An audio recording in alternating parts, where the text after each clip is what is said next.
Good morning friend. Today 17 जून हम लोग देखने वाले कुछ vocabulary from the Hindu editorial और उसके बाद देखेंगे कुछ सिनोनिम्स जो कि PYQ के हैं और ये टोटल आपको हिट करना है, ठीक है। और ये CGL 2023 यानी कि जो पिछले साल के एग्ज़ाम था उसमें आए हुए थे। क्लियर। और आज का एडिटोरियल देख लेते हैं, थोड़ा सा एक्सप्लेन भी कर दूंगा मैं। क्रिमिनलाइजिंग बर्ड्स, इसका क्या मतलब हुआ ये समझिए कि क्रिमिनलाइजिंग यानी कि अपराधीकरण। मैं लिख देता हूँ, समथिंग इज रॉन्ग, ये अपने आप रब हो रहा है, ठीक है। अभी ठीक है, अपराधी करण करना, ठीक है।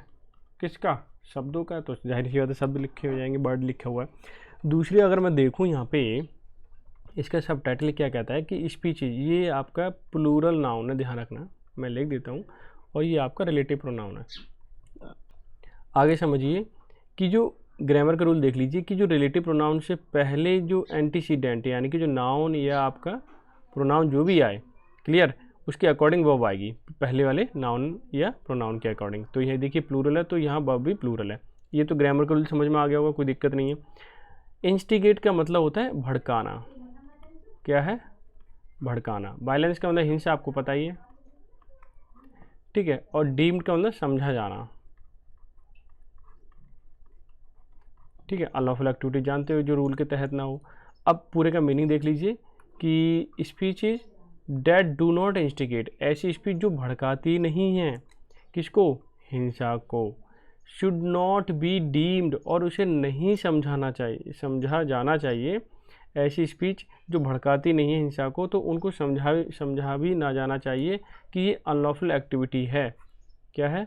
अनलॉफुल एक्टिविटी जो रूल के तहत ना हो। क्लियर है ना? समझ में आ गया इतना पॉइंट? अच्छा, ये इंपॉर्टेंट क्यों है? क्योंकि ये जो अरुण धती रॉय है ना, और उनके ऊपर लिखा हुआ एडिटोरियल है, और शेख शौकत हुसैन उनके ऊपर लिखा हुआ है। इन्होंने कोई स्पीच दी होगी, ठीक है। स्पीच देने के बाद हुआ क्या कि वो हो सकता है पब्लिक भड़की हो या कुछ भी हो, पता नहीं मुझे, ठीक है, ऐसे उसमें मेंशन नहीं है। तो उन पर ऊपर वाला केस लग गया, अनलॉफुल एक्टिविटी प्रिवेंशन एक्ट, ठीक है। यानी कि भड़काऊ स्पीच दिए, वो वाला एक्ट इनके ऊपर लगा हुआ। और ये मामला अभी का नहीं है, 2010 का है, यानी समझिए आप कितने साल पुराना है, 14 साल पुराना है, ठीक है। तो दिल्ली के जो गवर्नर है ना, उन्होंने BK सेक्शन है, उन्होंने क्या कर दिया, परमिशन दे दी कि इनके पास केस चलेगा दोनों के ऊपर, क्योंकि इन्होंने क्या दिया है, बयान दिया है। अब सवाल ये आता है कि ये जो अरुंधति रॉय हैं, इन्हें कौन सा प्राइज़ मिला हुआ है? बता दूं मैं, प्राइज़ विनिंग यानी कि बुकर प्राइज़ मिला हुआ है इन्हें, ठीक है। ये बात ध्यान रखना, क्लियर है ना? तो इम्पोर्टेंट तो है ये, और इम्पोर्टेंट होने के साथ साथ हम देख लेते हैं कि हमारे पास जो वर्ड है, जैसे इम्प्यूटेशन है, नॉड है, रिसेक्शन है, ये हमारे एग्जाम के पॉइंट ऑफ व्यू से काफ़ी इंपॉर्टेंट है, ठीक है ना। तो इनको इधर देख लेते हैं। पहले वर्ड की बात करूँ, इंस्टिगेट, इसका मतलब उकसाना होता है, बहकाना, इंस्पायर, प्रॉम्प्ट, स्टिर अप, सब सिनोनिम है, ठीक है। और हाँ, PDF अगर चाहिए ना, टेलीग्राम चैनल से जाके ले लेना, ठीक है, उसका लिंक नीचे दे रखा है। नेक्स्ट वर्ड है इम्प्यूटेशन का मतलब आरोप होता है, इल्ज़ाम होता है। एट्रीब्यूशन टू अ सोर्स और कॉज, यानी एट्रीब्यूशन का मतलब किसी चीज़ पे थोप देना, ठीक है, क्या कर देना, किसी चीज़ को थोप देना। ऐसे आरोप लगा दिया, थोप ही तो जाता है, कोई मानता थोड़ी आरोप, ठीक है। नॉड का मतलब सहमति प्रकट करना, एक्सप्रेस और सिग्निफाई नॉडिंग, ठीक है, जो यानी सहमति जताना, सर हिला करके। रिसरेक्ट का मतलब होता है दोबारा शुरू करना, रेज, अप्रेज, क्रैकडाउन, करी कार्रवाई करना, ठीक है। रिप्रेस और सप्रेस, क्लैम्प डाउन, काफ़ी इंपॉर्टेंट वर्ड है, ध्यान रखना। सेडिशियस, ये भी इंपॉर्टेंट है, उकसाव है, उकसाव संबंधी कह सकते हैं, उपद्रवी, इंसेंडियरी। रिलक्टेंस का मतलब अनिच्छुक होता है, प्रतिकूल बोल सकते हो। नॉट ईगर, लोथ, दोनों ही स्पेलिंग करेक्ट है, ध्यान रखना। जेपर्डाइज का, ये दोनों ही वर्ड काफ़ी इंपॉर्टेंट है और आए हुए हैं, ध्यान रखना। जोखिम में डालना, पोज अ थ्रेट टू या प्रेजेंट टू अ डेंजर, किसी को खतरे में डालना। इंटरलोक्यूटर, ये भी रिपीटेड वर्ड है, और इसका मतलब होता है जैसे दो लोग बातचीत कर रहे हैं तो उसमें शामिल होना, ठीक है। A person who takes part in conversation, clear. Obsession का मतलब होता है जुनून होना, जैसे आपके लिए जुनून है तो मुझे जॉब चाहिए, ठीक है। सनक लग जाना, फिक्सेशन कह सकते हो, कंपल्सन कह सकते हो, इसको मजबूरी कह सकते हैं। और स्टैम्प आउट का मतलब किसी चीज़ को नष्ट कर देना, ख़त्म कर देना, ठीक है। Extinguish by force. प्रोपेंसिटी का मतलब इच्छा होता है, तीव्र प्रवृत्ति बोल सकते हैं, झुकाव किसी के प्रति, ठीक है, उसको बोलते हैं। तो ये आज थे 12 वर्ड, ठीक है। तो 12 में से मैं मान के चल रहा हूँ, अगर आपको 10 पता है तो ठीक है। और वीडियो अगर आपको लगती है कि ये अच्छी है, आपके लिए हेल्पफुल है, ठीक है, तो लाइक शेयर कर दें। और लाइक शेयर करने से होता क्या है, मुझे मोटिवेशन मिलता है कि हाँ मैं काम सही कर रहा हूँ और थोड़ी हेल्प कर पा रहा हूँ आप लोगों की। क्लियर है ना। तो अब चलते हैं भाई क्यूज पर, और क्यूज सबको अटैम्प्ट करने हैं और इन्हीं में से मैं कम्युनिटी में डाल दूंगा, तो उसको भी हिट करना, थोड़ा शेयर वेयर कर दिया करो यार, आप लोगों से उम्मीद है। ठीक है, और जब आप लोग करते हो ना थोड़ा अच्छा लगता है और लगता है कि हाँ मैं आपके लिए कुछ रियली मैं कर पा रहा हूँ। क्लियर है ना। चलो अब सब हिट करना, सब देखेंगे। जुडिशियस का मतलब होता है जो वाइज होता है, समझदार होता है ना, उसको बोलते हैं जुडिशियस।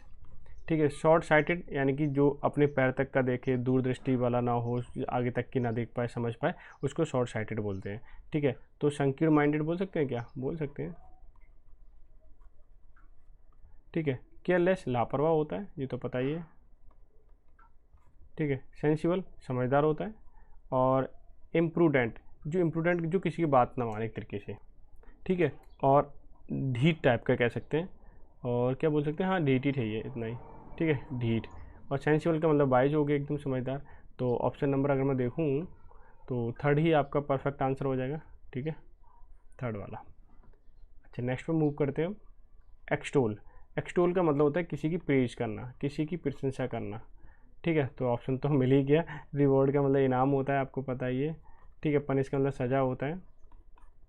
डिसमे का मतलब होता है दुखी। ठीक है, जिसको हम सैड बोल देते हैं। अब आप बताइए कौन सा होगा। फर्स्ट ऑप्शन तो आंसर हो ही जाएगा, कितना आसान था, लेकिन कभी कभी यही गलती हो जाती है। देखो इस तरह के अगर क्वेश्चन मिले तो मैं आपको बार बार बताता हूँ कि पूरा पढ़ने की ज़रूरत नहीं है। ठीक है, अगर आपको लगता है कि हाँ मुझे समझ बिल्कुल ही नहीं आ रहा और आपके पास टाइम है तो पूरा पढ़ लीजिए, उसके बाद हिट कीजिए, वरना ठीक है अगर आपको लगता है कि इसको एग्जैक्टली आंसर मालूम है तो लगा दो यार, इतना टफ होता ही नहीं है। तो देखिए, the department of education policy is committed. Committed का मतलब होता है किसी को समर्पित होना। ठीक है, to the study of education policy. Education policy के लिए क्या है, एजुकेशनल पॉलिसी के लिए समर्पित होती है। ठीक है, एनालाइज करती है, एवेल्युएट करती है, चेक करना, एजुकेट, एजुकेशनल प्रोग्राम। ठीक है, एजुकेट करना, बताना बार बार। आइडेंटिफाई ट्रेंड क्या चल रहा है, अंडरस्टैंड क्या है, आउटकम क्या है, रिजल्ट क्या है, आउटकम का मतलब रिजल्ट होता है। Guide policy practice towards finding solution current problem. ठीक है, जो प्रॉब्लम चल रही है उनका सोल्यूशन फाइंड करना। Educational governance and management. देखो इतना पढ़ने की जरूरत नहीं है, सीधे सीधे कमिटेड का मतलब समर्पित है। ठीक है, समर्पित यानी कि जो भी ऑप्शन होगा हम देख लेते हैं। अफिलिएटेड का मतलब किसी से रिलेटेड होना। ठीक है, ये आप किसी को अथॉरिटी दे रखी हो। ठीक है, डेडिकेटेड बिल्कुल समर्पित होता है, यानी कि जिसको हम बोलते हैं कमिटेड। स्पेलिंग याद रखना, कमिटेड की बहुत बार आती है। इनक्लाइन का मतलब किसी के साथ प्रवृत्ति, झुकाव होना, या कह सकते हैं तरफदारी, या बोल सकते हैं इच्छा होना। ठीक है, अपैथिक का मतलब जो नीरस होता है, उसे कोई मतलब लेना देना नहीं है कोई किसी बात से वो चीज़। तो डेडिकेटेड इज योर आंसर। ठीक है, सेकंड पार्ट हो गया। अच्छा, जेंटल का मतलब बहुत ही सॉफ्ट होता है, और सौम्य जिसको बोल सकते हैं हम। ठीक है, फेरोशियस का मतलब तो उग्र टाइप का जो व्यक्ति होता है ना, उसे बोलते हैं। ठीक है, क्रूल का मतलब ये भी आपका निर्दयी होता है। और सिंपैथेटिक मतलब दया करता हो, जो दया दिखाने वाला।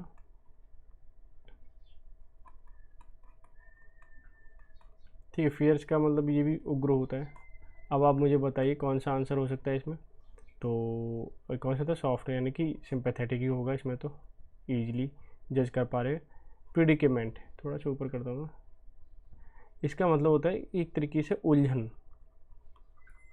ठीक है, उलझाव। ब्लेसिंग का मतलब ब्लेसिंग का मतलब आशीर्वाद बोलेंगे। ठीक है, ईज का मतलब सरल होता है, सोल्यूशन का मतलब क्या कहते हैं, हल कह सकते हैं। ठीक है, और क्वांटिटी का मतलब उलझन, असमंजस्य। ठीक है, वो सारी चीज़ें होती हैं। क्लियर है। अच्छा, तो अब आप देखिए कि इसमें कौन सा आंसर हो सकता है, तो आपको आसानी से पता चल जाएगा। प्रिडिकेमेट, उलझन, यानी कि ऑप्शन नंबर फोर्थ, क्वांटरी। क्या आपको ये वर्ड पता था? ठीक है, मुझे ज़रूर कमेंट करके बताएं। और इससे होता क्या है, जब आप टच में हो जाते हैं और देख पाते हैं ना वर्ड को बार बार, तो वो चीज़ आपका सबकॉन्शियस माइंड में सेव हो जाती है, फिर आप उसे कर पाते हैं। ठीक है, अच्छा क्वांटरी का चलो छोड़िए, प्रिडिकेमेंट क्या पता था या नहीं पता था, ये भी आपको जवाब देना है। नेक्स्ट वर्ड देख लेते हैं, ग्लोरीफाई। ग्लोरीफाई का मतलब चमकाना होता है। थोड़ा नीचे करता हूँ।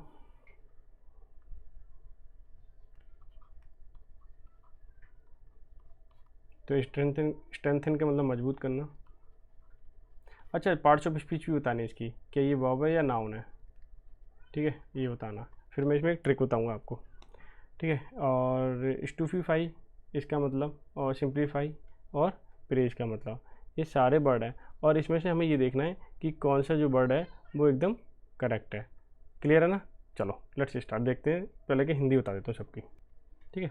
तो पहले देख लीजिए, स्टूफीफाई का मतलब होता है किसी को मूर्ख बना देना या चकित कर देना, या ठीक है, हाँ चकित लिख देते हैं, चकित करना, ठीक है। और क्या बोल सकते हैं, हैरान करना जिसको बोल सकते हैं ना, एकदम से कोई नई चीज़ लेके आना।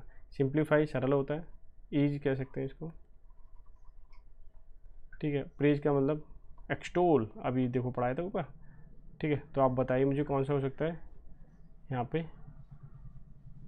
तो प्रेज ही होगा और तो कोई यहाँ पे ऑप्शन रिलेटेड नहीं है। तो इस तरह के जो क्वेश्चन है ना, थोड़ा सा कन्फ्यूज करते हैं, तो ध्यान रखना है तो सही से जो रिलेटेड हो। स्ट्रेंथन का तो कोई मतलब है नहीं चमकाने से, स्टूफीफाई चकित करना ये भी मतलब नहीं, सिंप्लीफाई नहीं हो सकता। प्रेज, प्रेज किसकी करेंगे, जो चमक रहा होगा ना, अच्छा होगा, शानदार होगा, उसी को तो करेंगे ना, इसलिए ये ऑप्शन का आंसर हो जाएगा। एक्सटिंक्ट का मतलब विलुप्त होना था, गायब होना, ठीक है, गायब। बैनिश का भी मतलब यही होता है, बैनिश वो आता है ऐड टीवी के, बैनिश लगाओ, दाग भगा देते हैं कपड़ों में, ठीक है। तो वो चीज़ याद रख लेना वहाँ से। लिविंग का मतलब जीवन होता है, एक्टिव एकदम स्टार्ट, और वाइब्रेंट का मतलब जो एकदम उत्सुक हो, ठीक है, हैप्पी हो। तो आप मुझे बताइए, तो ऑप्शन नंबर फर्स्ट ही आपका आंसर होगा जहाँ तक मैं सोच रहा हूँ, ठीक है। अच्छा, नेक्स्ट देख लेते हैं। Are word which have the same spelling and pronunciation but not the same meaning. Same meaning नहीं होती और स्पेलिंग सेम होती है, प्रोनाउंसिएशन भी सेम होता है, लेकिन मीनिंग अलग होती है। इसको हम क्या बोलेंगे, उसको होमोफोन्स बोलेंगे, जो पता ही होमोनिम्स, ठीक है, होमोनिम्स। एंटोनिम जानते ही, ब्लूम। सिनोनिम सेम होता है। एक्रोनिम जैसे कि कोई मान लीजिए कोई शब्द है, इसमें से कोई शब्द चुन के हमने कोई बना दिया, जैसे कि बात करूँ मैं, अगर मैं नासा देखूँ, ठीक है, एब्रीविएशन ही है, ठीक है। इसरो देखूँ, इंडियन रिसर्च, और इंडियन, अब इसका मुझे याद नहीं आ रहा, ठीक है। तो मतलब शॉर्ट फॉर्म जो होती है ना, उसको एक्रोनिम बोल जाते हैं। क्लियर। और बात करें जैसे स्पेलिंग सेम है, प्रोनाउंसिएशन सेम है, बट मीनिंग अलग है, तो उसको होमोनिम्स बोलेंगे, ध्यान रखना। नेक्स्ट है ओडिसीसी। ओडिसिटी का मतलब जिद्दी टाइप का जो व्यक्ति होता है, जो बात नहीं मानता, उसको बोलते हैं। तो डिप्रेशन का मतलब दुखी होता है। ऑनेस्टी ईमानदारी। करेज का मतलब हिम्मत दिखाना, ठीक है, मैं लिख देता हूँ, या साहस बोल सकते हैं। रिपेरेशन, देखो रिपेरेशन किसी को सुधारना है, क्षतिपूर्ति करना है, और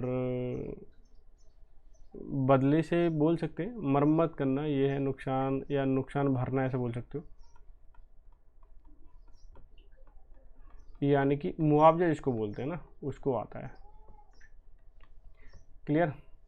तो आंसर की अगर मैं बात करूं ऑडे से, तो करेज ही हो जाएगा इसमें, तो बहुत ही आसान था, ठीक है। मोर्टल का मतलब होता है जो घातक हो, लीथल जिसको बोलते हैं। एक गाना भी तो था शायद कोई लीथल वाला। ओवरजॉयड का मतलब हैप्पी होता है, ये तो पता ही है आपको। लीथल का मतलब मोर्टल होता है जो मरने लायक हो, नश्वर हो। सिंसियर का मतलब ईमानदार होता है, ठीक है। डिलाइटफुल का मतलब हैप्पी होता है। अब आप मुझे बताइए इसमें कौन सा आंसर हो सकता है आपका, ठीक है। तो ऑप्शन नंबर सेकंड है आपका आंसर, ठीक है। तो ये कितने क्वेश्चन आपने सही किए मुझे कमेंट करके ज़रूर बताएं, और इसी में से एक बार मैं हिट करने वाला हूँ, ठीक है। अमन कम्युनिटी में डालने वाला हूँ, तो आप इसे हिट कीजिए ज़रूर। सेशन कैसा लगा, ठीक है, और लोगों को शेयर कर दिया करो। आप लोगों से उम्मीद है, ऐसा करने पर बड़ा खुशी होती है कि हाँ सब्सक्राइबर भी गेन हुआ है, लोगों तक रीच पहुँच रही है, लोग पहचान पा, ठीक है, ठीक है। तो मिलते हैं नेक्स्ट सेशन में, तब तक के लिए bye bye, take care, have a good day.